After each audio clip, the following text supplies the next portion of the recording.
Here just in the nick of time before you started, and I had promised him he could go next. You stand by the praise, nonetheless. Yes, I stand by the praise. I stand by the praise, and as long as you reiterate it again before I go. I know you like that stuff.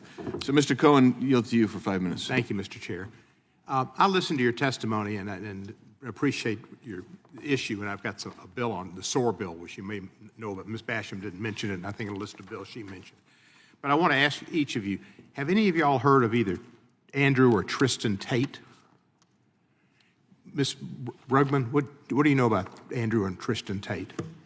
I understand that they're accused of sex trafficking internationally, and there's questions about their jurisdiction and their freedom of movement at this time. Thank you. Anybody else know about them? Ms. Cooper, what do you know about them? I just am aware of what I read in the news, that there's several cases pending.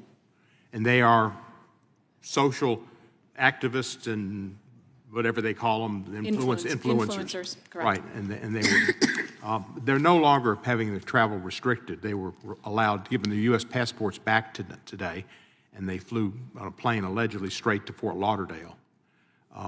There is allegations that there was involvement from our administration, the Trump administration, that got Romania and pressured Romania to release them. They've got some pretty serious charges against them for rape and sex trafficking in Romania and also, I think, in England. What do you think the odds of them returning to Romania are after they've been released with their U.S. passports? Ms. Brugman?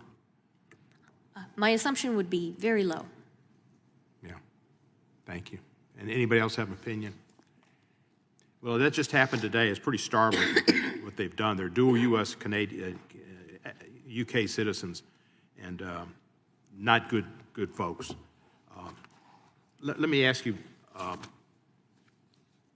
are you all familiar with? Where's my? Here I am. Are you familiar with any grants that have been restricted by the Trump administration here in the executive orders that affect your particular area, Ms. Brugman? Yes, there were grant funding from HHS for direct services for trafficking victims that were halted for about 2 weeks, leaving providers without access to funding and uncertain if they would be able to continue supporting those survivors with housing, food, medical care, legal services. And also, we've seen halting of funding internationally from USAID and the State Department that have ended critical human trafficking work internationally, but also that we're hiring survivors here in the United States as consultants and experts in developing those programs who have lost their livelihood when their contracts were canceled. And this would be damaging to arresting sex traffickers in the future, would it not? Absolutely. Without building that capacity and that expertise based on the knowledge of survivors, we're unable to actually effectively stop trafficking, labor, and sex trafficking. Any restriction, any halting, any stopping of that work, of that critical work, is a gift to traffickers. Any of the other ladies familiar with any grants that might be held up? No. Ms. Brugman, you've been an expert in this. Do you think your being an expert in this area makes you more likely to be aware of these issues than if you were an expert in rocket propulsion or electric cars? Yes, of course. Thank you.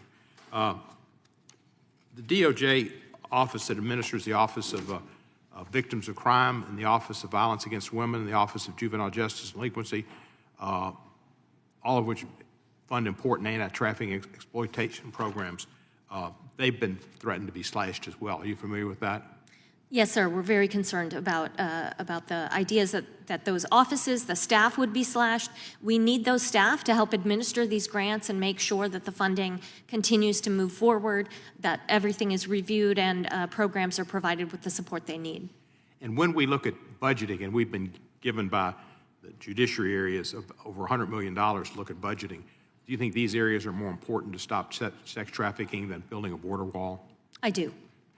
Thank you. I'd like to mention my bill that I had introduced to reauthorize the SOAR Act, which was to give people training to identify people that have been sex trafficked It was law. We got it passed through the House. It stopped in the Senate for funding problems, but it's been reintroduced. And I hope that y'all would encourage your senators to support it. It's where it failed last time for whatever reason. And the House had passed through pretty much unanimously. It was successful between September 2017 and 2023. They hosted more than 200 events and trained over 260,000 healthcare professionals across the country. So thank you very much, and thank you for your testimony. Gentleman's time's expired. Chair now recognizes the gentleman from California, Mr. Kiley.